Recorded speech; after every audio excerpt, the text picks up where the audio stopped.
Sortez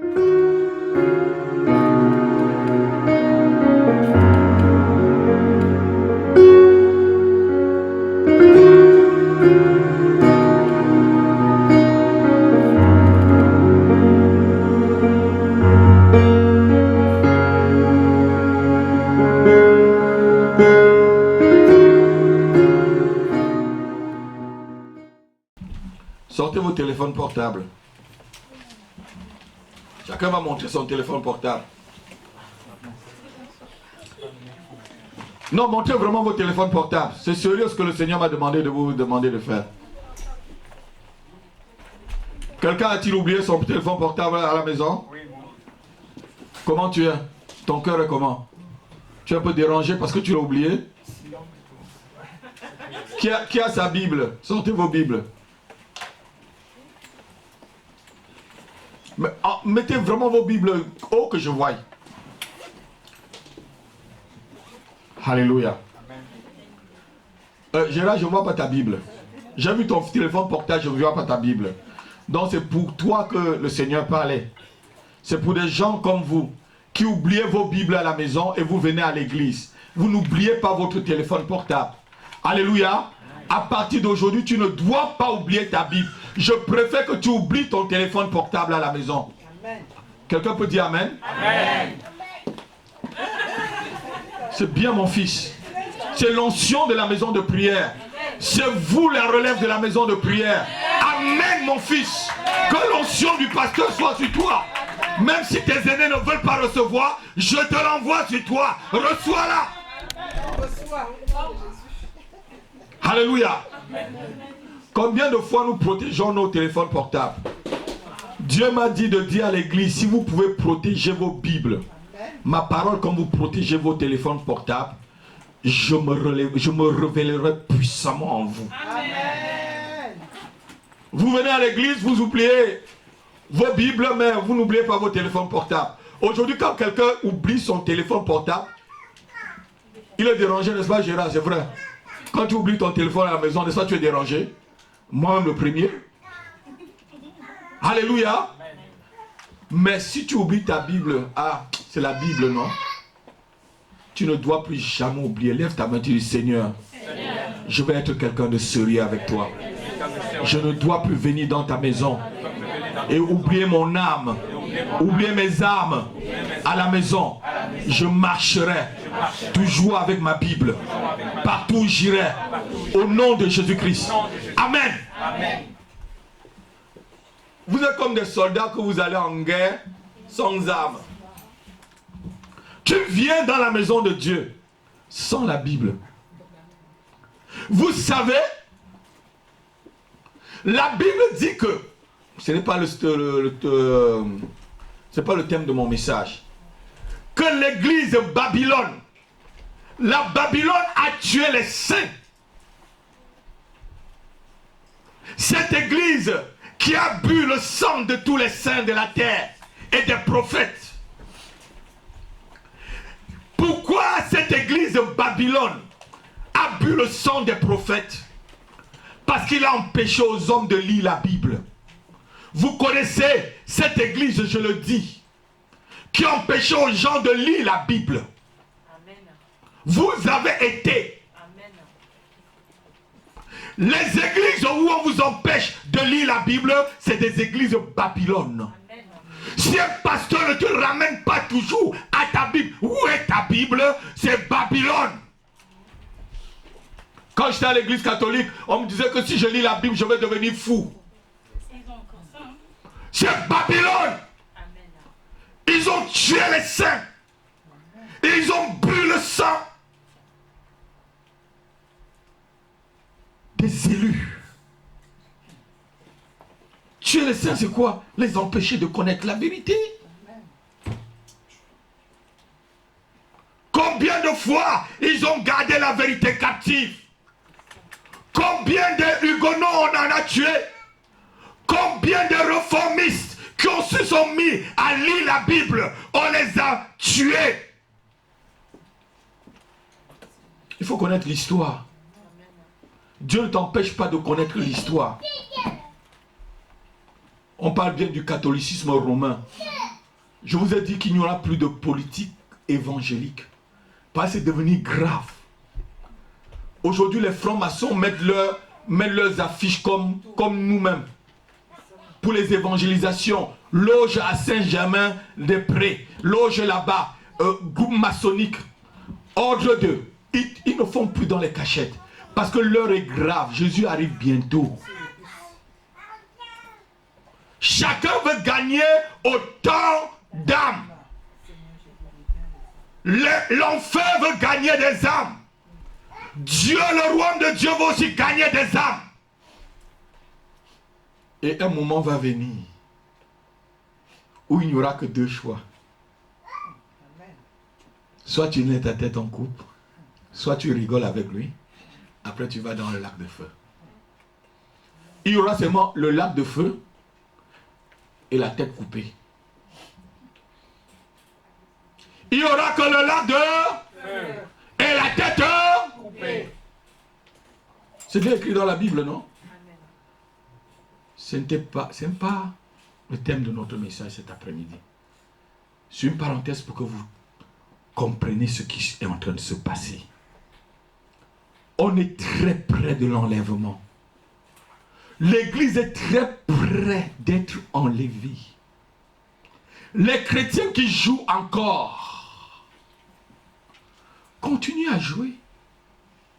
Jésus dit, ce jour-là va venir, les gens vont se marier, ils se marient, va qu'à leur occupation. Il n'a pas dit que ça va être un jour où tu y sortiras, tu iras au travail. Il te retrouvera au travail. Tu auras en train de préparer même un voyage, comme je vous ai dit. Et tu es en haut, le pilote est enlevé. Hein? Supposons le pilote est enlevé, frère Émile. Crash. Ou tu prends une voiture. Le chauffeur, lui, il est chrétien. Comme moi, je suis taxi parisien. Alors, si ce jour-là, je suis en train de conduire. Mais tous les clients qui sont dans ma voiture, là, c'est crash. Hein? C'est crash. C'est crash. Moi, je veux partir. Et l'exemple le plus pire que je vous ai demandé de voir. Supposons que tu es une femme. Tu vas accoucher par césarienne, on a ouvert ton ventre. Et que le médecin, c'est un chrétien. Le ventre ouvert, le médecin est parti avec les infirmiers. Tu restes sur la table avec le ventre ouvert.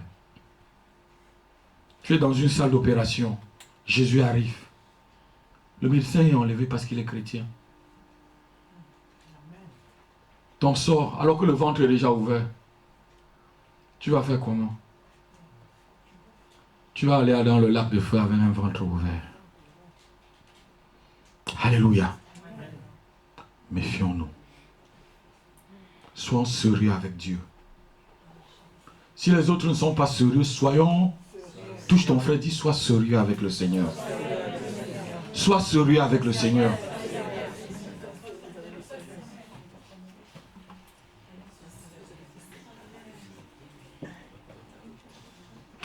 Vous savez, Dieu ne nous demande pas trop.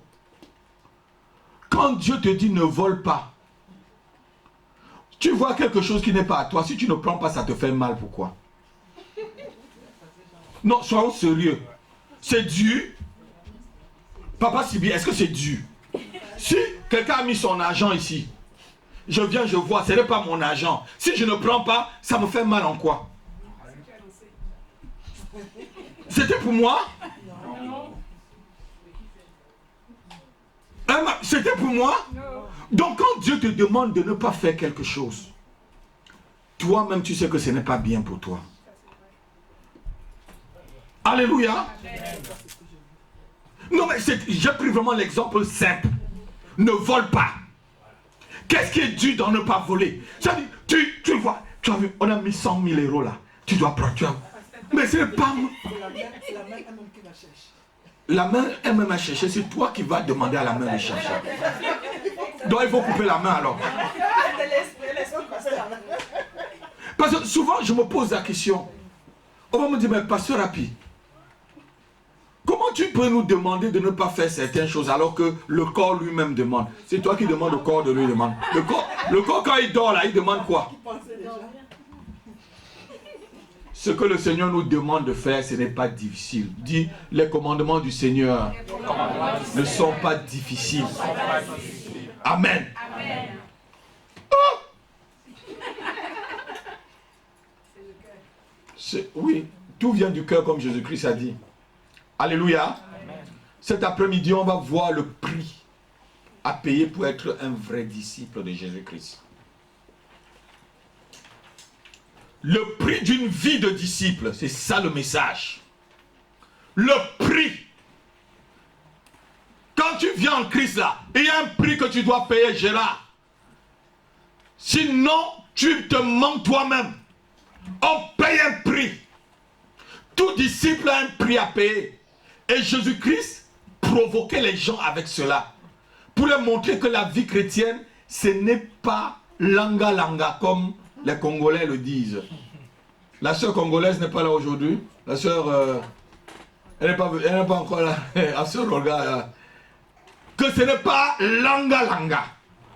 Alléluia. Est-ce que quelqu'un m'écoute? Nous devons noter que seules les personnes désireuses d'évaluer le prix ou de calculer soigneusement la valeur de la vie du disciple peuvent s'investir en Jésus-Christ. Seules les personnes qui sont vraiment désireuses. Aujourd'hui, on fait croire aux gens que être disciple de Christ, c'est facile. Qui veut recevoir le Seigneur, moi? Tu viens devant, tu chantes une petite chanson et ta vie ne change pas. Un disciple a une vie vraiment qui est transformée. Dites Amen avec moi. Amen. Parce qu'il paye un certain prix, on va le voir. Il paye un certain et un très grand prix. Chaque disciple, notez-le, doit perdre quelque chose de coûteux pour être digne d'être qualifié à suivre Jésus. Notez encore avec moi. Chaque disciple doit perdre quelque chose de coûteux pour être qualifié à suivre le Seigneur Jésus. Si tu n'as pas encore perdu quelque chose qui te coûte, tu n'es pas encore digne, tu n'es pas qualifié d'être disciple de Jésus-Christ. Si Jésus pour toi ne coûte rien, tu n'es pas qualifié. Est-ce que quelqu'un m'entend? Si Jésus pour toi ne coûte rien, David pouvait dire, je ne peux pas offrir à mon Dieu ce qui ne m'a rien coûté. Alléluia. Quand il est parti dans le champ, je crois que c'est de Harvan, et il voulait reprendre l'arche. Avant lui a dit, même avec les bœufs et tout et le bois, je te donne. Il a dit, non, tu me le vends. Je te paye au prix d'argent. Parce que je ne veux pas offrir à mon Dieu ce qui ne m'a rien. Est-ce que quelqu'un entend ce que vous avez dit? Il faut que Jésus te coûte quelque chose. Jésus m'a coûté beaucoup de choses. Jésus doit te coûter quelque chose. Jeannette. Jésus doit te coûter quelque chose. Mes fils, mes filles. Si ça ne vous coûte rien, c'est que Jésus n'a pas de valeur. C'est pourquoi Jésus n'a pas beaucoup de valeur aux yeux de certains qui se disent chrétiens. Parce qu'ils n'ont rien perdu. On te donne quelque chose qui n'a pas de valeur. Quelque chose qui ne coûte pas. Mais ça ne te fait rien. C'est vrai, non? Mais quand quelque chose te coûte. J'ai un stylo. Ou c'est un ami qui m'a donné à Libreville. Je ne connaissais pas la valeur du stylo. Mais le jour où il m'a donné le stylo, il m'a dit que ça avait beaucoup de valeur. Je lui ai dit, mais parce qu'il venait dans mon bureau, je lui faisais des crédits de 3-4 millions. Et il me remboursait tranquillement. Le jour où je me suis marié, mon épouse m'a dit, mais tu connais le prix de ce stylo? J'ai dit non. On est parti, j'ai vu à la vitrine le même stylo. Avec le prix. Elle peut vous dire, je conserve précieusement ce stylo-là maintenant. Alors que lorsqu'on me donnait en Afrique à Libreville, pour moi, ce n'était rien. Quand je me suis marié, elle a vu que je négligeais le stylo. Mais elle me dit, chérie, tu connais le prix? J'ai dit, mais ça vaut rien, c'est un ami Dieu donné qui m'a donné. Je suis passé dans sa boutique. Elle m'a dit, tu ne connais pas le prix de ce stylo. J'ai dit, mais non, c'est rien. Elle m'a pris le même si on est parti. Elle m'a montré et j'ai vu le prix. Maintenant, je garde bien mon stylo. Je garde bien mon stylo. Parce que ça a de la valeur. Alléluia. Un disciple, notez-le, qui n'a rien perdu n'est pas un vrai disciple.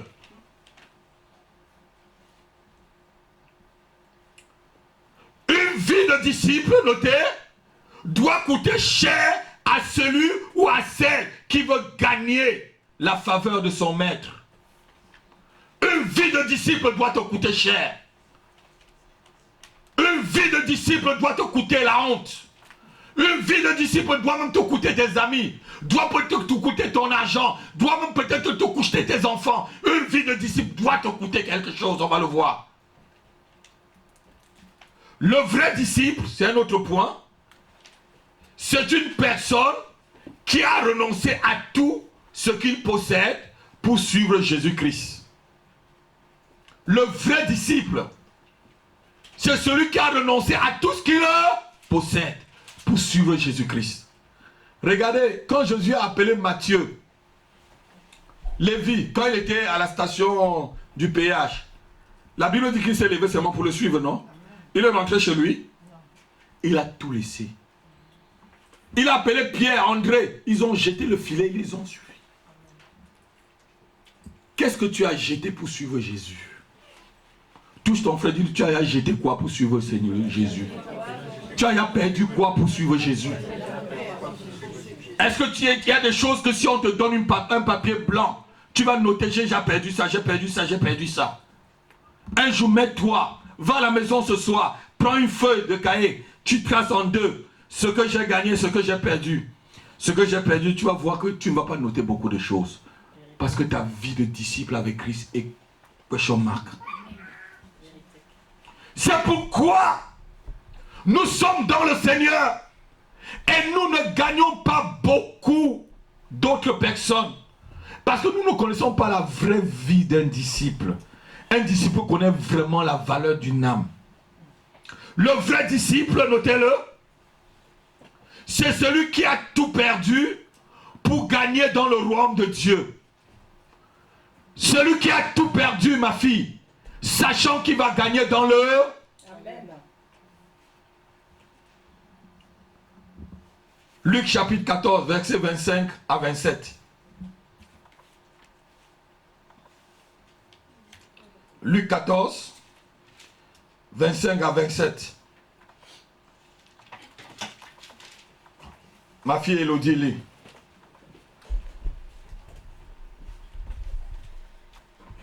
Luc 14. 25 à 27. Des grandes foules faisaient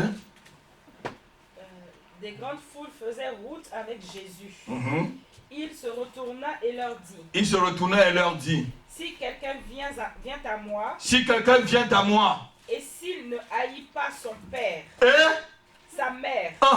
Sa femme. Ses enfants. Oui. Ses frères. Et ses sœurs. Et même sa propre vie. Oui. Il ne peut être mon disciple. Arrête-toi un peu là. Effacez ce verset là, s'il vous plaît. On efface. On efface. C'est Jésus qui parle ou c'est une autre personne qui parle? Lis encore, lis encore. Ils n'ont pas encore bien compris. De grandes foules. De grandes foules. Ça veut dire que des hommes, une foule suivait Jésus.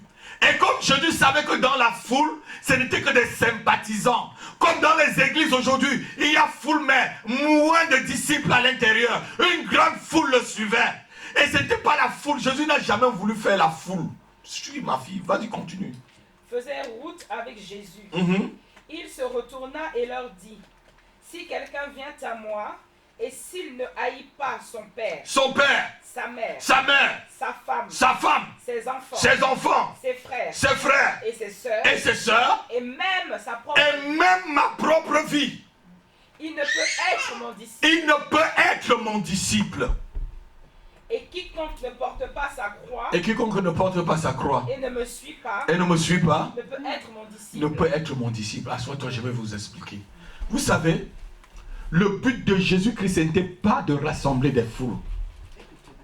Le but de Jésus-Christ, c'était de former des disciples. Notez-le avec moi. Le but de Jésus, ce que Jésus cherchait lorsqu'il était sur la terre, ce n'était pas de rassembler des grandes foules. Il pouvait être content parce qu'une grande foule était avec lui, marchait avec lui. Il pouvait se réjouir, une grande foule marchait avec lui. Mais il savait que dans la grande foule, il n'y avait personne qui était pour lui. Il fallait mettre des exigences, frère, pour être disciple. L'exigence était de l'aimer plus que son père, l'aimer plus que sa mère, l'aimer plus que son mari, l'aimer plus que sa femme, l'aimer plus que ses enfants, l'aimer plus que toute autre chose. C'est ça le prix à payer. Voilà les grands prix à payer. Est-ce que tu aimes Jésus plus que ta femme? Est-ce que tu aimes Jésus plus que ton travail? Est-ce que tu aimes Jésus plus que ton argent? Est-ce que tu aimes Jésus plus que ta soeur, ta mère, ton frère et ta soeur? Est-ce que si ton frère te dit qu'il ne te veut plus à cause de Jésus, tu continueras à suivre Jésus? Est-ce que si ta mère te dit qu'elle te rejette à cause de Jésus, tu continueras à suivre Jésus? Est-ce que si ton mari te dit je te chasse à cause de Jésus, tu continueras à suivre Jésus? C'est ça ce que le Seigneur demande. Es-tu capable de payer ce prix? Es-tu capable de perdre ces grandes choses pour devenir disciple? Ah, qu'est-ce que tu as déjà perdu? Jusqu'aujourd'hui, je pleure encore devant le Seigneur pour ma famille dans la chair. J'ai des frères, j'ai des sœurs en France. Mais je les ai perdus à cause de Jésus. Je préfère Jésus qu'à eux.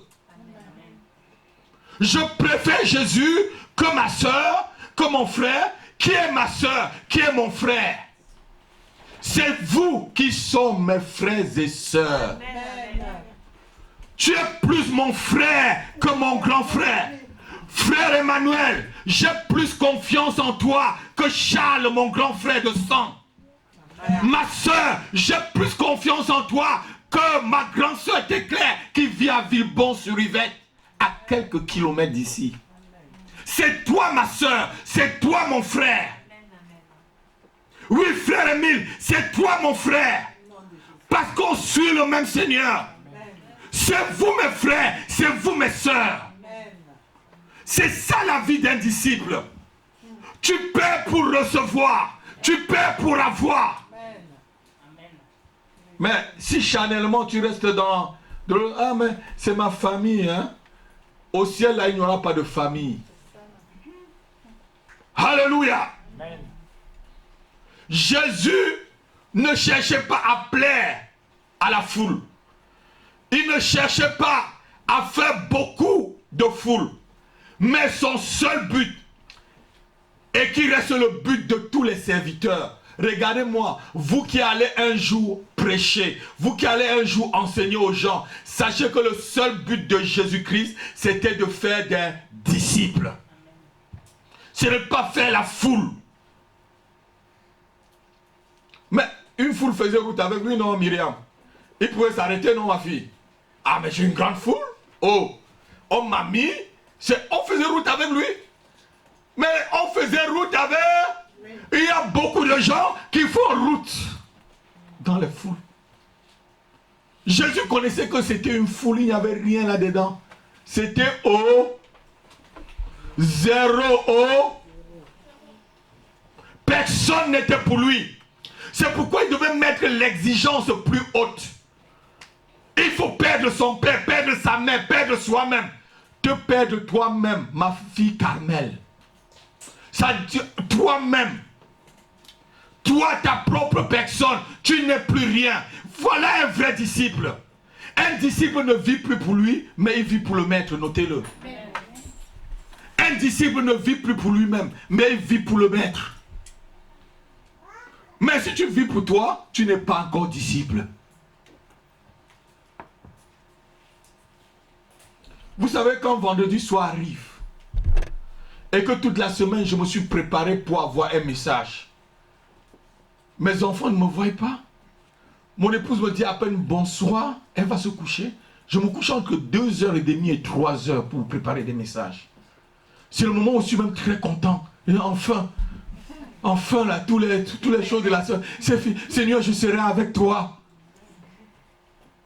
Je rêve le temps que je ne serai qu'avec lui. C'est pour moi un seul rêve, que je ne sois qu'avec lui, avec vous. Tous les jours, prions, jeûnons, prions, évangélisons, vous enseignons. C'est ça. Je ne vis plus pour moi-même, mais je vis pour le Seigneur. Alléluia. Ce que nous appelons église aujourd'hui sont pleins de sympathisants qui passent pour être des disciples de Christ alors qu'ils ne le sont pas. Beaucoup de personnes dans les églises sont des sympathisants. Oui. Dans la vision que Dieu m'a donnée, il m'a donné que je devais faire des disciples avec aussi des sympathisants qui devaient être tout autour. Ceux qui sont responsables, vous savez, je vous ai montré toute la vision. Vous savez à quel niveau nous sommes. Vous savez qu'on est vraiment dans la vision. Alléluia. Même le nom qu'on est frère, on est dans la vision. Ah, ma fille Nathalie, tu es au courant de tout. Regardez tout ce que je vous ai donné, tous ceux qui ont été en premier et quand je vous ai donné la vision et tout. Il doit toujours avoir foule. Mais dans la foule, il faut qu'il y ait un noyau mûr. C'est ce noyau-là qui fait l'église. C'est le noyau de disciples. Les gens sont pleins des bâtiments et font office d'être disciples. Ils sont pleins dans des bâtiments alors qu'ils ne le sont pas. Ils n'ont payé aucun prix. Tu viens à l'église directement, on te dit tu es béni, tu es béni, tu es béni, tu es béni, madame. Oh, bénédiction, bénédiction, bénédiction, bénédiction. Comme si c'est la bénédiction qui t'amène au ciel. On ne voit pas le monde qui est plein de péchés aujourd'hui. Le péché du monde a presque dépassé celui de Sodome et Gomorrhe. Vous savez, regardez, le péché de la terre est en train de crier devant Dieu. Le péché de la terre est en train de crier devant Dieu. Et on va venir, avec tout le péché que tu as, on va te dire que tu es béni. C'est quel évangile? Carmel, c'est quel évangile? On ne voit pas que tu as des problèmes. Tu vis dans la fornication, on vient te dire que tu es béni. Dis au pasteur qu'il est sorcier. Tu es voleuse. Tu es bandit. Tu es prostituée. Tu es au bois de Boulogne. Tu entres à l'église, on dit tu es béni. Dis-lui qu'il est sorcier. Ou dis-là qu'elle est sorcière. On ne voit pas plein de problèmes que tu as. Je ne prends personne. Hein. Quand il dit tu là, je prends tout le monde. Parce que tout le monde me regarde comme si c'est... Je ne prends personne. Quand tu, c'est le français. Alléluia. C'est prendre un individu tel que la personne est. Quand vous entrez dans les églises, on vous dit tout que vous êtes béni, non? C'est quand vous venez dans la maison de prière que vous commencez à comprendre que non. La vie en Christ, c'est pas comme ça. Hein, Myriam? La vie en Christ, c'est pas tout ce que nous on a entendu là. Alléluia. Avec tous les problèmes que le monde a aujourd'hui là, on te dit tout que tu es béni. Dis au pasteur, s'il te plaît, pasteur. Toi, tu ne vois pas ce que je vis là. Il y a des gens qui sont quand même honnêtes. Ils partent. Alléluia. Mais les gens qui ont la démangeaison d'entendre ce qui est bien à leur oreille, ils vont. Et beaucoup de pasteurs ont adapté leur message au goût de ces disciples, de ces faux disciples. Est-ce que je mens? Leur message est adapté à leur goût. Ils ont même des nouvelles doctrines. L'autre est même en train de dire qu'il écrit la Bible de Jésus-Christ.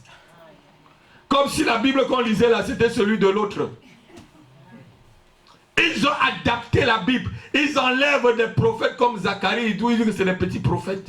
On sait qu'avec des grands prophètes. Les Jérémie, les Daniel, on commence avec les grands, avec les Esaïe, c'est des grands prophètes. Aucun grand prophète n'a été aussi précis pour l'enlèvement de l'église comme Zacharie. Lisez Zacharie 12, Zacharie 13. Précis, lisez tout Zacharie et lisez encore Apocalypse. Vous voyez que ça dit presque la même chose.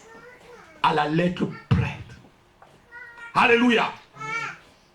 Beaucoup de pasteurs Ne leur montre pas comment le Seigneur, comment payer le prix pour suivre le Seigneur, et devenir un vrai disciple de Christ. Si un pasteur ne te montre pas comment payer le prix. Mon fils, quand tu es arrivé ici dans mon bureau, là, je ne t'ai pas chassé. Je ne t'ai pas dit pas ailleurs. Quand tu es venu me voir. Sa soeur aussi.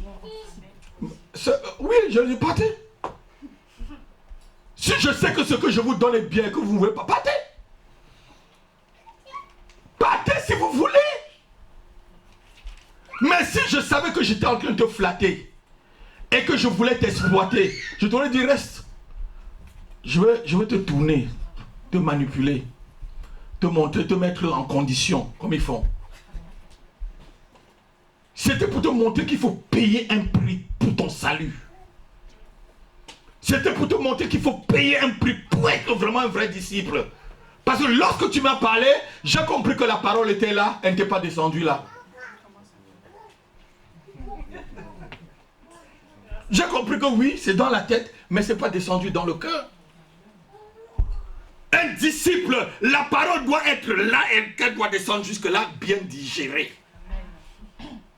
Mais, ceux qui ne sont pas de vrais disciples, la parole reste la terrestre. Connaissance intellectuelle. La Bible dit quoi? La lettre tue. Et c'est l'esprit qui vivifie. Vous allez voir, ils vont vous réciter toute la Bible.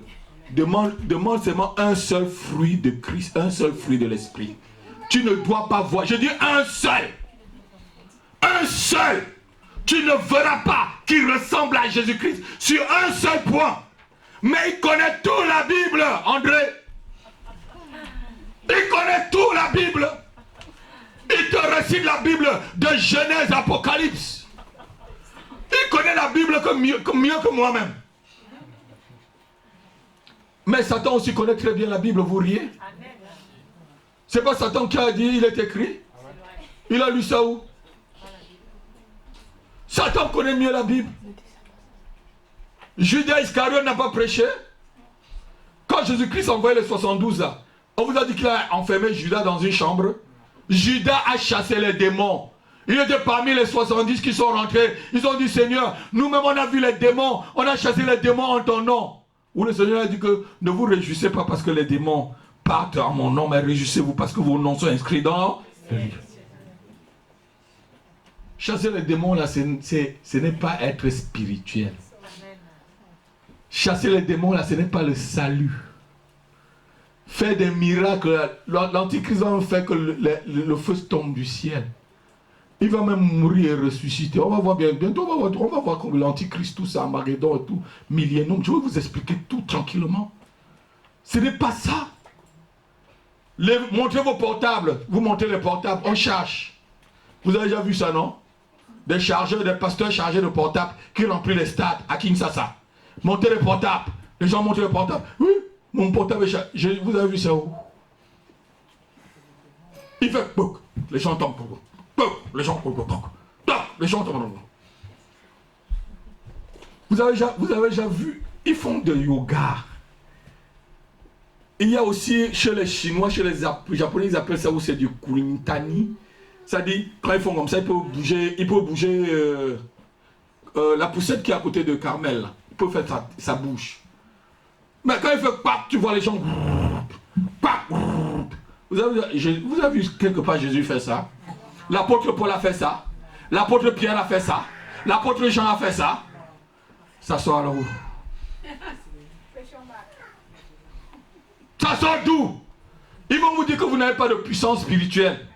C'est eux qui n'ont pas de puissance spirituelle. Ils vont chercher de la sorcellerie parce qu'ils ne sont pas dignes d'être des disciples. Ce ne sont pas des disciples de Jésus. Ce sont des faux serviteurs. Ce ne sont pas des disciples. Je ferai ce que l'apôtre Paul a fait. Je prêcherai comme Pierre a prêché. Je prêcherai comme Jean a prêché. Je prêcherai comme Jacques a prêché. Je prêcherai comme Juge a prêché. Je prêcherai comme Luc, comme Daniel. C'est ainsi. Amen. Poum, poum, poum, poum, poum. On crie, ouah! Il vient. Ah bon? Quel cinéma?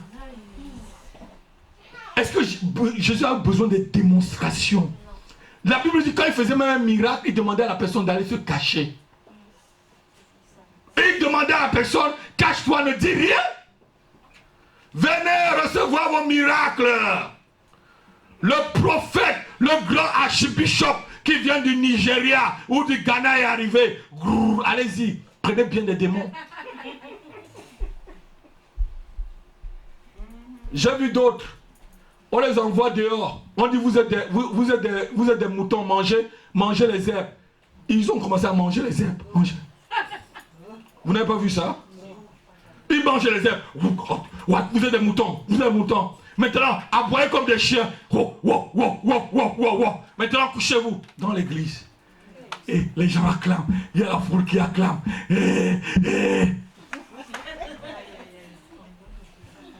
Ce monsieur qui fait ça, s'il me voit, il va fuir. Je dis moi, pasteur, là, votre pasteur là, s'il me voit moi-même seulement, il va disappear. Je dis il va disappear. Parce que vous allez dire que votre pasteur, on n'est que peut-être une 50aine de personnes. Oui, il n'y a pas la puissance. Il y a la puissance spirituelle dans la maison de prière. Il y a une grande puissance spirituelle au milieu de nous. Ce n'est pas une grande armée qui sauve le roi. Alléluia. Il y a la puissance dans la maison de Dieu. Tant qu'il y a la parole, puisque tu as gardé la parole de la persévérance, je te garderai. Je te garderai au jour où viendra la tribulation. Alléluia. Alléluia. Je veux te poser une question cet après-midi. Qu'est-ce que tu as déjà sacrifié pour prétendre être un vrai disciple de Jésus-Christ? Pose la question à ton frère. Qu'est-ce que tu as déjà sacrifié? Touche-le. Qu'est-ce que tu as déjà vraiment sacrifié pour prétendre être un vrai disciple de Christ? Qu'est-ce que tu as déjà sacrifié? Si tu n'as pas encore sacrifié quelque chose, c'est que tu n'es pas encore un vrai disciple.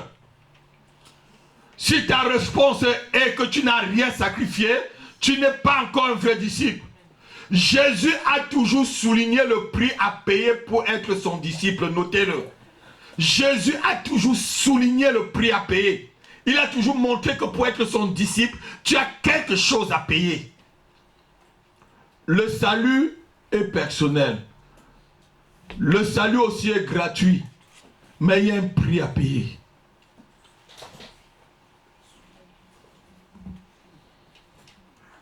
Il y a un prix, ma fille. J'ai fait des années sans voir ma maman. Parce que j'étais chrétien. Elle m'a écrit jusqu'à mettre une croix rouge dessus. Elle dit que c'est la dernière lettre là. Je prends la lettre, je lis. Elle me dit que si je ne reviens pas, elle meurt. C'est quand elle avait écrit tout en rouge. Vous savez, quand au Cameroun, une maman t'écrit une lettre en rouge, frère Lobert, toute la lettre est en stylo rouge. J'ai lu. C'est danger. Mais le frère peut te dire, toute la lettre est en stylo rouge. J'ai lu. Et elle dit, viens pour qu'on enlève ce Jésus que tu as dans le ventre. Viens pour qu'on enlève ce Jésus qu'on t'a donné au Gabon. Viens rapidement. Sinon je vais mourir. C'est la dernière lettre que j'ai écrite. J'ai déchiré. Les gens m'ont dit, mais mon Seigneur, ta mère t'écrit. Elle dit qu'elle va mourir. Et tu ne parles pas. Tu es quoi? Tu es devenu quoi? J'ai dit, mais c'est elle qui décide de la mort ou de la vie. Amen. J'ai demandé ça, ouais. Moi, regardez comme ça. Il dit, mais dans vos églises, on vous donne la drogue. On vous avait dit qu'on vous donne. On les donne la drogue. Regarde, il est devenu fou. Qu'est-ce qu'on vous donne? Votre pasteur là vous donne quoi à manger? On mange votre cerveau. On mange votre cerveau. Alléluia. Il faut savoir perdre quelque chose. Alléluia. Jésus nous a toujours mis beaucoup d'exigences. Matthieu chapitre 10, verset 37. Jésus nous a toujours mis beaucoup d'exigences pour le suivre. Matthieu chapitre 10, verset 37. Celui qui aime son père ou sa mère plus que moi n'est pas digne de moi. Lis encore parce que les gens n'ont pas bien compris. Celui qui aime son père ou sa mère plus que moi n'est pas digne de moi. Ouais. Et celui qui aime son fils ou sa fille plus que moi n'est pas digne de moi. Assois-toi, ma fille. Si tu veux être digne, un vrai disciple de Jésus-Christ, il y a des gens que tu dois commencer, pas à haïr, mais à préférer Jésus par rapport à eux. À préférer la parole de Jésus par rapport à leurs paroles. À préférer les conseils de Jésus par rapport à leurs conseils. À préférer les voix de Jésus par rapport à leurs voix. Est-ce que vous comprenez un peu ce que je veux dire? La haine ici que le Seigneur dit, ce n'est pas que la haine que tu vas aller tuer. L'indignation ici, ce que le Seigneur dit, ce n'est pas l'indignation que tu dois complètement tuer la personne, tuer ton père ou ta mère, non. Tu dois préférer la parole de Jésus par rapport à la parole de ton père ou de ta mère. Ce jour-là, si j'écoutais la parole de ma mère, je ne serais pas pasteur. Je serais rentré au Cameroun, on m'aurait découragé. C'est vrai, non, ma fille Jeannette? On mentait les démons. Et on m'aurait augmenté les démons. Voilà. Hein, papa Sibi? Si je rentre au Cameroun ce jour-là, je serais découragé. On devait m'amener dans tout là, laver, faire des tapages et tout, augmenter les démons sur moi et tout et tout. J'aurais préféré ma mère qu'à Jésus. Mais j'ai préféré Jésus à ma mère. Et ma mère est morte en Jésus-Christ. Acclamons le Seigneur. Elle est morte en Jésus-Christ. Si ce jour-là, je l'avais écouté, elle-même serait morte comme ça. Alléluia. Qu'est-ce que tu préfères plus que Jésus-Christ? Est-ce que tu préfères ton mari plus que Jésus-Christ? Ton mari ou ton père, tu n'es pas digne de Jésus. Si tu préfères ta femme, tes enfants, ton argent plus que Jésus, tu n'es pas digne de Jésus. Ton travail, ta position sociale, ta maison ou même ta propre beauté, si tu te vois plus belle que Jésus, tu n'es pas digne de Jésus-Christ. Le vrai disciple, notez-le, doit tout perdre et miser sur Jésus-Christ seul. Le vrai disciple doit tout perdre et miser sur Jésus-Christ seul. Tu vas dire, Jésus, si tu rates, si tu échoues, je suis fini. Ceux qui jouent au poker, là, ils connaissent la dernière carte. Qui a joué au poker ici? Tu joues au poker, Rebecca? Je joue au poker avec mon cousin. Il venait de la France, on se fermait dans la maison. Il venait d'ici, la France. Il me trouvait en Afrique. On se fermait à la maison, on jouait au poker du matin jusqu'au soir. Et le poker aussi, c'est un jeu d'intelligence. C'est un jeu de stratégie. Alléluia. Donc, un disciple doit miser sa dernière carte, son dernier joker, sur Jésus-Christ, disant que si Jésus échoue, il est fracassé. Amen. Frère, tu dois tout miser sur Jésus, disant, Jésus, j'investis sur toi. Amen. Si tu échoues, tu m'as fini. Amen. Tu m'as mis en faillite. Vous avez déjà vu ça? C'est ça le vrai disciple, frère.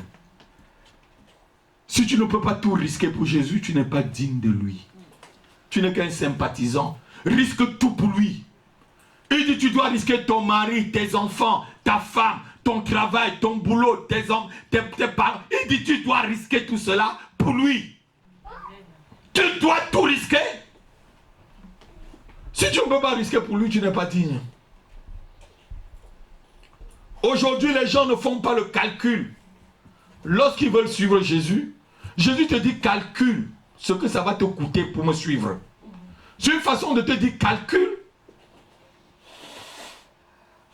Oui, il y a des gens. Quand il vient, tu lui dis ce que ça va lui coûter. Il te dit non, pasteur, c'est trop dur. Oui, il y a. Ouais, je crois que c'était Carmel qui était venu ici avec ma soeur. Avec ta soeur. Elle m'a dit, pasteur, le chemin que tu me montres là, c'est trop dur. J'aime les gens honnêtes comme ça, Jésus peut les rencontrer encore. Elle m'a dit, ce que tu me demandes de faire là, pasteur, je ne peux pas faire, c'est trop dur. Elle a fait son calcul. Elle a vu que son calcul là, elle ne peut pas être une vraie disciple de Jésus. Elle m'a directement dit au bureau, c'est trop dur. Elle dit, ma fille, c'est dur, alors bon, au revoir. Nous, on est encore dedans. On est encore dedans. On a fait nos calculs, on a vu qu'on peut arriver. Alléluia. Jésus te dit calcule avant de venir. Oui, Thérèse, calcule ce que Jésus vaudra pour toi avant d'arriver, avant de le suivre. Il peut valoir ton travail. Il peut valoir ta mère, ton père, tes enfants et tout. Est-ce que tu dois vraiment le sacrifier? C'est ce qu'il te demande de faire. Luc chapitre 14, verset 28. Il dit, quelqu'un pour construire une maison ou pour faire quelque chose, n'est-ce pas? Il calcule d'abord, il s'assoit d'abord, il calcule très bien. Car lequel de vous, s'il veut bâtir une tour, oui, ne s'assit pas d'abord pour calculer la dépense et pour voir s'il a de quoi la terminer. De peur qu'après avoir posé les fondements, il ne puisse l'achever et que tous ceux qui le verront ne se mettent à le railler en disant « Cet homme a commencé à bâtir et il n'a pu achever. Ou quel roi, s'il va faire... Assois-toi. Cet homme a commencé mais il n'a pas fini. C'est comme ça que beaucoup de gens viennent en Christ, ma fille. Ils acceptent bien le Seigneur. Ils servent même dans le Seigneur. Mais après tu les vois dehors. Ils n'ont pas compris que vivre en Christ, ça, il faut sacrifier des choses. Quand les exigences arrivent, ils commencent à dire, ah bon, pasteur, je ne savais pas que c'était comme ça. Hein? Non. Et tu les vois disparaître de l'église au fur et à mesure. Et certains, ils disparaissent, au lieu de fermer leur bouche, ils commencent à critiquer le pasteur. Alors que le frère pasteur lui a dit seulement la vérité. Il n'avait pas calculé que marcher avec Christ là, il faut des exigences. Touche ton frère ou ta soeur, est-ce que tu as calculé le prix d'être disciple? Est-ce que tu as calculé vraiment le prix? Est-ce que tu as pris le temps pour calculer le prix? Alléluia! Alléluia! Lorsque tu ne connais pas le prix d'une chose, je l'ai dit tout à l'heure, tu ne peux pas savoir non plus la valeur de la chose. Beaucoup de soi-disant chrétiens n'ont rien payé pour connaître la vie d'un vrai disciple. As-tu déjà calculé ce que va te coûter ta vie chrétienne? Elle m'a coûté ma carrière en médecine, moi qui vous parle. J'ai refusé d'être médecin, de suivre les cours pour être médecin dans cette nation parce que je voulais continuer avec le Seigneur. Qu'est-ce que la vie chrétienne t'a coûté? Qu'est-ce que ça t'a coûté? Mon épouse qui est présente, on l'a dit, va prendre le dossier, elle est venue. Je me suis mis par terre, j'ai dit, oui, je vais être vraiment médecin. Je sortirai médecin. Mais qu'est-ce que ça va me coûter après pour servir Dieu? Si je suis médecin, ça veut dire que si je suis pasteur d'une église, samedi et dimanche, si je suis de garde, vous n'allez pas me... C'est ça, non, Thérèse? Vous allez avoir envie d'un pasteur qui va s'occuper de vous, vous le verrez. J'aurai des exigences. J'ai mis le calcul, j'ai dit médecin et pasteur. Médecin et pasteur, j'ai dit pasteur. Chauffeur-livreur. J'ai commencé même par chauffeur-livreur. J'ai commencé même par chauffeur-livreur. Même pas livreur de journaux même, aux Parisiens. Alléluia! Voilà ce que ça m'a coûté. Qu'est-ce que Jésus t'a coûté? Qu'est-ce qu'il t'a coûté? Il t'a coûté quoi? Si il t'a rien coûté, tu ne peux pas connaître sa valeur. C'est pourquoi on est souvent, beaucoup de personnes à l'église ne sont pas des vrais disciples. Parce qu'ils n'ont pas payé le prix. Ils ne sont que des sympathisants. Un vrai disciple doit tout donner. Un vrai disciple est mort à lui-même. Si vous entendez le témoignage d'un jeune communiste, je vais vous faire lire ce témoignage ici un jour. Il disait que tout ce qu'il gagnait, il prenait seulement le nécessaire pour vivre. Et le reste était investi dans la cause communiste. La cause communiste était devenue sa propre vie. Il vivait que par le communisme. Il respirait que par le communisme. Quand il se levait, il dormait que par le communisme. Et il travaillait. Et il dit qu'il ne mangeait, qu'il ne dépensait que ce qui était important pour vivre. Et le reste d'argent, il le mettait dans la cause. Un communiste. Est-ce que toi, le chrétien, tu le fais? Un disciple du communisme. Le communisme est tombé. Je vais vous apporter, c'est dans un des livres à la maison. Je vais chercher ça, je vais photocopier pour vous faire lire. Le témoignage d'un jeune communiste. Voilà un vrai disciple, même s'il était dans des fausses choses. Mais est-ce qu'il y a un chrétien qui peut dire ça? Que la seule chose qu'il peut, il achète et il vit, il paye son loyer et tout, et le reste est investi pour le salut des âmes. Est-ce qu'il y a quelqu'un dans cette salle qui peut le dire? Est-ce qu'il y a quelqu'un qui peut le dire? C'est ça la vie du disciple. Le disciple doit mourir à soi-même. Puisque le disciple n'a plus rien pour lui. Il dit, tu dois perdre ta propre vie pour être digne de moi. On est là, on calcule. On doit avoir des maisons. Il faut que j'ai ceci, j'ai une belle voiture. Pour montrer que le Seigneur bénit. Je dis, hein. Tu sais.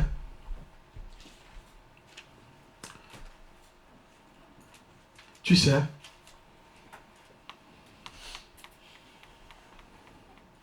La valeur d'un disciple. Notez-le. N'est pas ce qu'il a. C'est vrai. Mais c'est ce qu'il est. Amen. Non, quelqu'un n'a pas noté. La valeur d'un disciple n'est pas ce qu'il a, mais c'est ce qu'il est devant Jésus-Christ.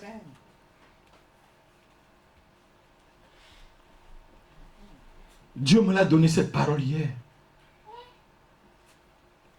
La valeur d'un disciple, Dieu donné, n'est pas ce qu'il a, mais c'est ce qu'il est devant le Seigneur. Alléluia. Amen. Alléluia. Amen. Ta vie de disciple peut te coûter tes amis. Ta vie de disciple peut te coûter des injures, des moqueries, la solitude. Je dis la solitude. Tu peux te retrouver seul, Gérard, parce que tu as accepté d'être disciple, mon fils. André. Ça peut te coûter la solitude, Carmel. Tous tes amis te fuient. Parce que tu as accepté de marcher correctement à miel avec le Seigneur. Oui, Éléonore. La solitude. Le téléphone ne sonne plus. Plus personne n'appelle. Il n'y a plus d'email, Latifa. Il n'y a plus de texto, Emmanuel. Parce que maintenant, ton texto, Dieu attend ton email. Dieu attend ton texto. Tu attends le texto de Dieu. Dieu attend que tu le bipes. C'est ton bip que Dieu attend. Parce que tu es maintenant seul. Voilà un vrai disciple. Mais vous riez.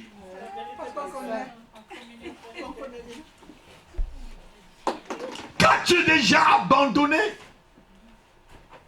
Qu'est-ce que tu as déjà abandonné? Demande à ton frère, qu'est-ce que tu as déjà abandonné depuis que tu es chrétien? Tout Gérard, qu'est-ce que tu as déjà abandonné depuis que tu es chrétien? Touchez-vous là, qu'est-ce que vous avez déjà abandonné? Qu'est-ce que tu as déjà abandonné, André, depuis que tu es chrétien? L'apôtre Paul pouvait dire ceci. Philippiens chapitre 3, versets 7 à 8.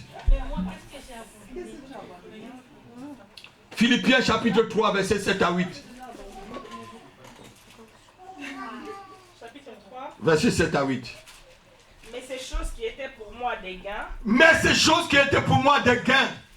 Je les ai regardées comme une perte. Je les ai regardées comme une perte. C'était des gains, papa. Donc c'était des choses valables. Et lorsqu'on est à l'école biblique, on étudie, on voit que l'apôtre Paul devait hériter. Il avait un héritage qu'il devait en avoir. Parce qu'il était issu d'une très grande famille. Et il a refusé ces grands héritages. Qui étaient des héritages matériels. Alléluia. Il dit, je le vois comme de la... à cause de Christ, et même je regarde toutes choses comme une perte à cause de l'excellence de la connaissance de Jésus-Christ mon Seigneur. Et je vois toutes choses comme une... À cause de l'excellence de la connaissance de Jésus-Christ mon Seigneur. Pour lequel je le renonçais à tout. Pour lequel j'ai fait quoi? J'ai renoncé à tout. Et je les ai regardés comme de la boue. Et je les ai regardés comme de la boue. Afin de gagner Christ. Afin de gagner Christ. Arrêtons-nous là. Afin de gagner Christ. Un vrai disciple, notez-le, doit tout regarder comme de la boue. Tu dois regarder ton argent comme de la boue. Ta position sociale comme de la boue. Ta beauté comme de la boue. Ta gloire comme de la boue. Ton honneur comme de la boue. Afin de gagner Christ. Afin de gagner Christ. Même tes relations mondaines comme de la boue. Afin de gagner Christ. Sinon tu n'es pas digne. Tu dois renoncer à certaines choses qui étaient pour toi un gain. Paul dit, ces choses qui étaient pour moi un gain, je les ai regardées comme une perte. Comme une perte, frère. Vous croyez que l'amour de ma femme maman n'était pas pour moi un gain? Vous croyez que l'amour de mon frère n'est pas pour moi un gain?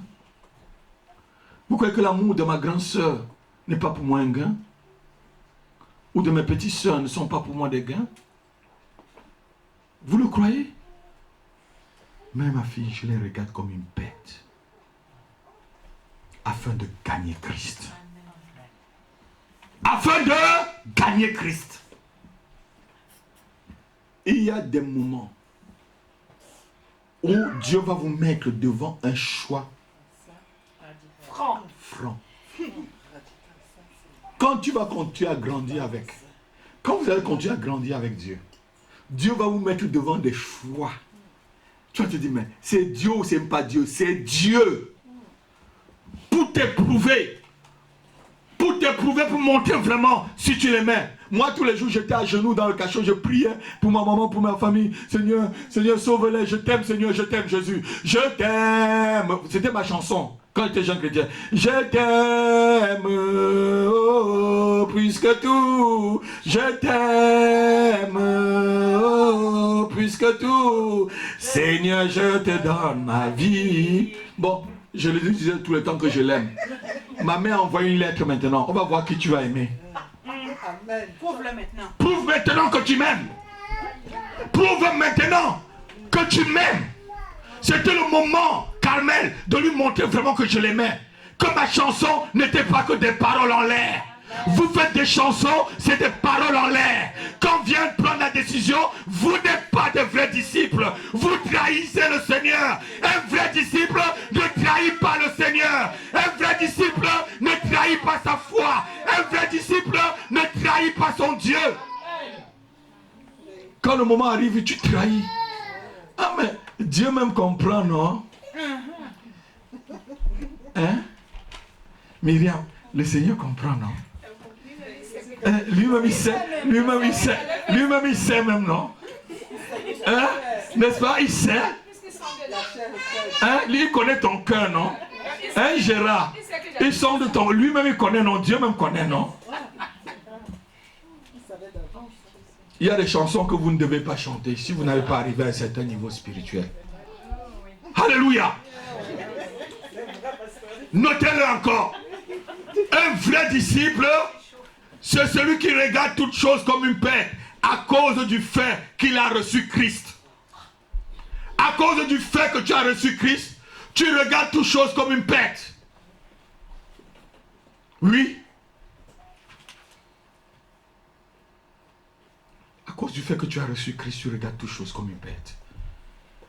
Le vrai disciple ne vit plus pour lui-même, mais il vit pour Christ. Comme l'apôtre Paul pouvait le dire. Philippiens chapitre 1, verset 21. Vous tournez seulement la page au chapitre 1, verset 21. Lis ma fille. Christ est mort et la mort pour moi est un... Christ est ma vie et la mort est un gain. Pasteur, appelle à toi-même. Pasteur, tu sais qu'on est en France, non?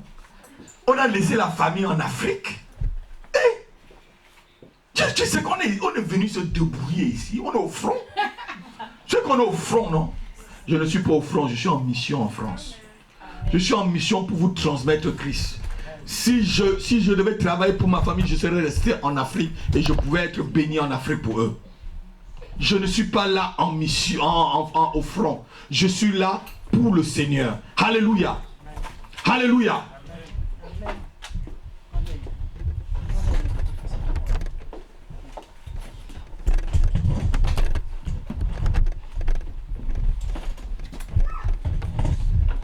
Le prix, notez-le, le prix, c'est de mourir en nous-mêmes et de vivre pour Christ. Voilà le prix. Le prix, c'est d'avoir Christ comme sa seule raison de vivre. Voilà le prix. Le prix, c'est d'avoir Jésus-Christ comme le seul centre d'intérêt. Voilà le prix. Le vrai chrétien, le vrai disciple doit abandonner totalement et complètement sa vie à Christ. C'est un abandon inconditionnel, notez-le. Le prix, c'est un abandon inconditionnel. Comme je vous ai dit, si Jésus échoue, j'échoue avec lui. Si Jésus réussit, je réussis avec lui. Tu lui dis, Seigneur, si tu échoues là, je suis fini. Oui. Avec Jésus, on met tous ses œufs dans un même panier. Le disciple met tous ses œufs dans le même panier. Le vrai disciple n'a pas le droit, n'a aucun droit, ni aucun privilège, ni aucune exigence.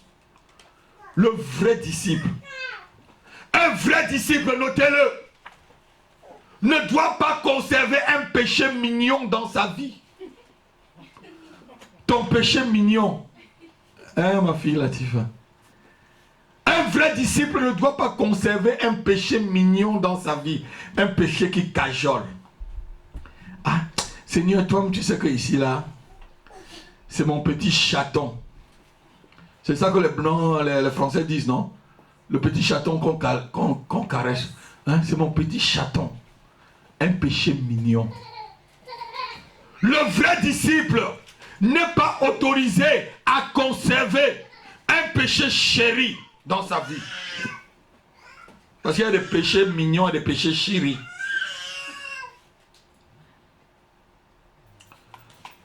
Comme on vient de le lire, il ne doit avoir aucune possession terrestre. Aucune possession terrestre, ça veut dire quoi? Regardez-moi bien. Jésus ne veut pas dire que vous n'avez pas des maisons ou des choses. Mais ces choses pour vous, c'est comme pour vous servir. J'ai une maison parce qu'il ne faut pas que je dorme dehors. Je ne suis pas prêt. Je disais à ma fille, je ne suis pas prêt à avoir une autre maison. Qu'est-ce que je veux faire? Je veux dormir dans 10 maisons. Ce que je demande au Seigneur, c'est de nous donner une grande salle pour qu'on le loue, on le prie avec un bureau où chacun de vous va être à l'aise. C'est ce que je demande. C'est ce que je demande. Je veux avoir 10 maisons. Je veux faire quoi avec Papa Sibi? Papa, on va dire que le pasteur Pierre, c'est un grand Bamileke, il a 10 maisons. Et je vais faire quoi avec? Et je vais faire quoi avec l'argent? Je veux d'abord la salle. Je n'ai pas besoin de location, de mettre en location. En mettant en location, là, s'il y a quelque chose qui se passe. Je veux d'abord la salle pour louer mon Dieu.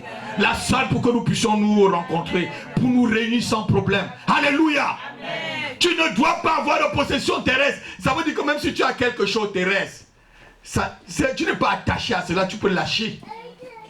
Je disais ce matin à mon épouse, certaines relations, il faut les tenir avec les pincettes. Amen. C'était que je suis en train de l'enseigner avant. C'était hier dans la nuit avant. Je dis, certaines relations, tiens les doudous avec des pincettes. Quand ça va pas, tu lâches. Donc même les biens de la terre, là, tu tiens avec les pincettes. Ça va pas, Émile, tu lâches. Tu n'iras pas au ciel avec ton château. Bokassa. l'empereur Bokassa, avec des diamants et des couronnes de diamants. On l'a enterré avec. Si on l'enterre, si on montre là où on l'a enterré, s'il y a les diamants, je vais vous amener à l'église, on va aller déterrer tout ça, vendre pour acheter notre salle. Oh là là. Alléluia. Notez-le encore. L'engagement du vrai disciple à Christ doit être entier, sans réserve. L'engagement du vrai disciple à Jésus-Christ doit être entier et sans réserve. Le vrai disciple fait un total sacrifice de soi-même pour Christ. Le vrai disciple fait un total sacrifice de soi-même pour Jésus-Christ. Le vrai disciple obéit en toutes choses au commandement de son maître. Je dis en toutes choses, Gérard, sans rien laisser. Pas que un autre de l'autre côté a miel et l'autre on ne respecte pas. Obéir un peu n'est pas obéir. Obéir à moitié n'est pas obéir. Autant mieux n'est pas obéir. Ah, ma fille, ça là, Seigneur, je vais obéir. Mais ça là, non, Seigneur, non, je ne peux pas. Je dis non, Seigneur, ça là, non. Si tu discutes comme ça avec Dieu, tu n'es pas encore un disciple. Et le disciple ne discute pas avec le maître. Un disciple ne discute pas avec le maître. Si vous allez évangéliser quelqu'un, il commence à discuter la parole de Dieu. Fermez votre Bible, vous partez. On ne discute pas la parole de Dieu.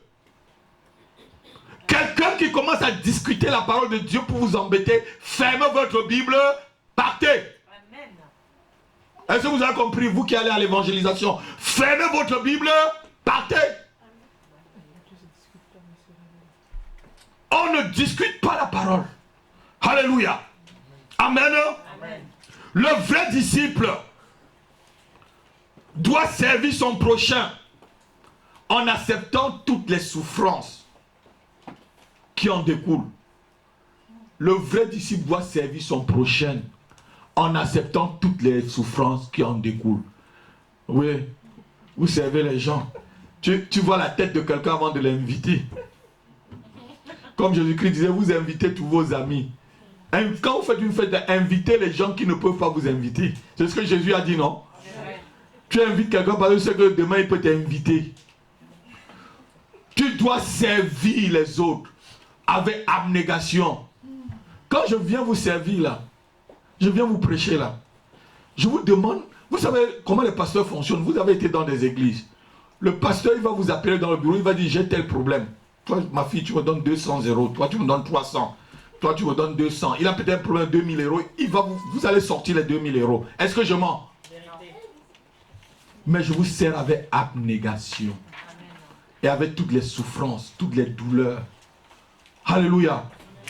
Même si certains me persécutent, même si certains me mentent, même si peut-être certains ne m'aiment pas, aimez quand même la parole que je vous prêche. Amen. Si tu es dans la salle, tu ne m'aimes pas, aime quand même la parole de Dieu que je te prêche. Alléluia.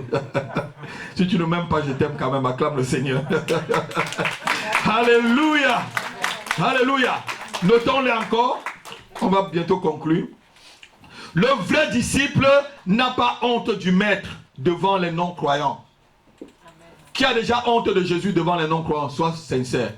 Tu as peur de dire aux gens que tu es chrétien. Montre ta main, sois vraiment sincère. Amen. Merci Seigneur.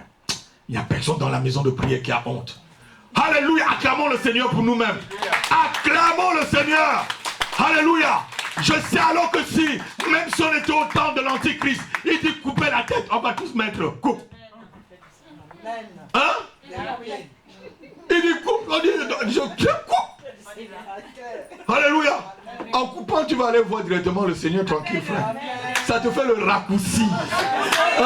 Raccourci pour y arriver rapidement. Alléluia.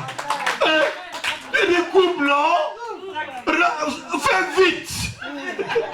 Presse-toi vite. Abrège-le très vite, s'il te plaît. Alléluia. Amen. Aujourd'hui, notez ceci.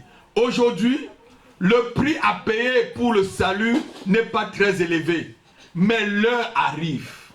Il y a une heure qui est en train d'arriver où celui qui va mourir en martyr pour être disciple aura fait beaucoup de choses. Aujourd'hui, là, le prix pour être disciple, ce n'est pas très élevé. Dieu te demande seulement, viens, il faut te baptiser, sur les choses tranquillement. Ce n'est pas très élevé. Mais frère, l'heure est en train de venir là, où l'Antichrist, on va le lire, Apocalypse 13, verset 15, où tous ceux qui n'ont pas adoré la bête va les égorger. Apocalypse 13, verset 15.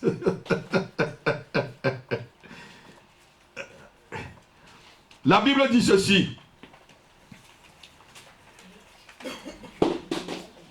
Et il lui fut donné d'animer l'image de la bête afin que l'image de la bête parle.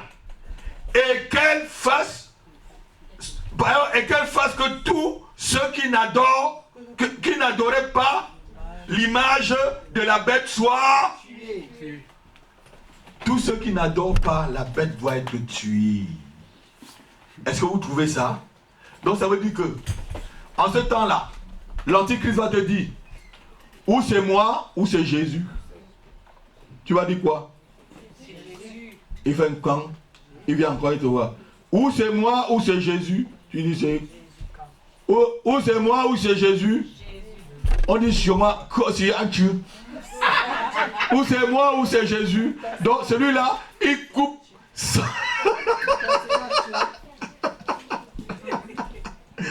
Il coupe, c'est le patron de ma grand-mère ça. Il coupe sans rater. Sans rater quoi? Une herbe. Donc il n'a même une seule tige, il ne rate pas. Donc il coupe sans rater une tige. Il dit, ou c'est moi, ou c'est Jésus, ou c'est tu dis Jésus, bon, c'est moi, il passe. C'est moi, il passe. C'est moi, c'est Jésus, c'est comme ça que ça va se passer. Si tu ne vois pas adorer. Apocalypse 17, verset 6 encore. On va lire encore ça. Vous voyez un peu ce que la bête va faire, hein? Pour ceux qui vont accepter d'être disciples de Jésus-Christ. Apocalypse 17. Et je vis cette verset femme, 6. Et je vis cette femme, ivre du sang des saints, oui, et du sang des témoins de Jésus. Oui. Et en la voyant, je fus saisi d'un grand étonnement. Alléluia. Quelle est cette femme qui est ivre du sang des saints? C'est la Babylone. C'est la Babylone. Et pourquoi Jean était étonné? Parce que c'était la Babylone, c'était cette femme qui représentait l'église romaine. Donc Jean dit, et je fus étonné. Il n'était pas étonné que franchement, une église qui se dit église de Dieu, tue des saints, tue des témoins de Jésus-Christ. Il dit, et je fus étonné.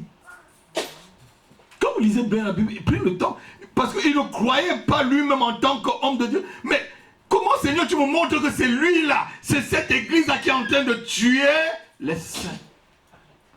Pas c'est de son sein, avec sa complicité avec beaucoup d'autres églises babyloniennes. Il y a des églises évangéliques, mais c'est des églises de Babylone. Il y a des églises protestantes, c'est des églises de Babylone. Ne croyez pas que Babylone, c'est seulement l'église catholique. La Babylone, c'est par rapport à ce que les gens enseignent dans ces églises-là. Par rapport à la doctrine. Quand vous êtes à Charisma, là, vous êtes à Babylone. Je le dis haut et fort.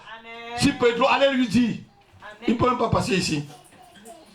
Il me connaît très bien. Il va voir seulement mon front. C'est des églises babyloniennes. Les églises où il y a la doctrine de Nicolaïde. Vous savez ce que c'est que la doctrine de Nicolaïde? Avoir des orgies dans les églises. Nicolaïde disait qu'on pouvait avoir des orgies. On pouvait aller, hommes et femmes, mélanger comme on voulait. Ça, c'est la doctrine de... Comme vous lisez la doctrine de Nicolaïde, c'est ça la doctrine de Nicolaïde. Et ce Nicolas-là, c'est le Nicolas que vous voyez dans Actes des Apôtres. Il a été parmi les apôtres. Mais il a dévié. Après, il est parti enseigner une autre doctrine. Un jour, je vous parlerai. Alléluia. Donc, il va y avoir des moments où pour être disciple, ça va être plutôt par la mort. Le temps vient où le prix, ça va être la vie du disciple. Ça va être la vie, le prix du sang. Il ne se fera plus de question d'abandonner un péché ou pas, ou d'abandonner son père, sa mère, ses frères. Ça ne va plus être abandonne quelque chose. Ça va être, ma fille, le prix de ta vie. Ici là, quand l'antichrist tue ou boit le sang là, on a dit que c'est le sang de la mère, du père, du frère. Non, c'est ton propre. Dans le moment arrive, Amiel, où tu vas dire je suis disciple de Christ. Je suis disciple. Je suis chrétien. Tu dis même que je suis chrétien, on te chasse même du travail. Oui, le temps va y arriver. Regardez-moi très bien. Ça se passe déjà. Hein? En Égypte, ça se passe déjà. Notons ceci. Pendant la grande tribulation, notons-le. Pendant la grande tribulation, devenir disciple de Jésus-Christ sera au prix du sang du disciple. Heureusement que la grande tribulation, ça va être seulement vraiment une période de 3 ans et demi. C'est pourquoi la Bible dit que si le Seigneur n'avait pas abrégé le temps à cause des élus, s'il n'avait pas abrégé pendant 1260 jours, c'est que franchement, il devait faire gaffe. Le maître a versé son sang pour le salut et le péché des disciples. Mais ça sera aux hommes de verser leur sang pour devenir des disciples et suivre le maître. Alléluia. Le disciple ne doit pas vivre près du royaume, mais dans le royaume. Vous savez, il y a un scribe qui est venu un jour poser la question à Jésus-Christ. Quel est le premier commandement? Et le Seigneur lui a parlé, il a répondu, il a bien répondu. Le Seigneur lui a dit, je vois que tu es près du royaume. Le scribe est parti en étant content. Mais le Seigneur n'avait pas dit qu'il était dans le royaume. Il a dit, tu es prêt? On va le lire rapidement, on va conclure par là. Marc chapitre 12, verset 34. Il lui dit, je vois que tu es prêt, tu n'es pas loin du royaume. Il dit, tu n'es pas loin du royaume. Lis ma fille. Marc, verset 34. Jésus, voyant qu'il avait répondu avec intelligence, lui dit, oui. Tu n'es pas loin du royaume de Dieu. Tu n'es pas loin du royaume de Dieu. Tu n'es pas loin du royaume. Papa, ça ne veut pas dire qu'il était dans le... Amen. Ne sois pas un disciple qui n'est pas loin du royaume. Sois un disciple qui est dans le royaume. Touche ton frère, dis sois dans le royaume. Sois dans le royaume de Dieu. Sois un vrai disciple. Sois un vrai disciple de Jésus-Christ. De Jésus-Christ. Amen. On va se lever, on va prier. Acclame le Seigneur pour toi-même.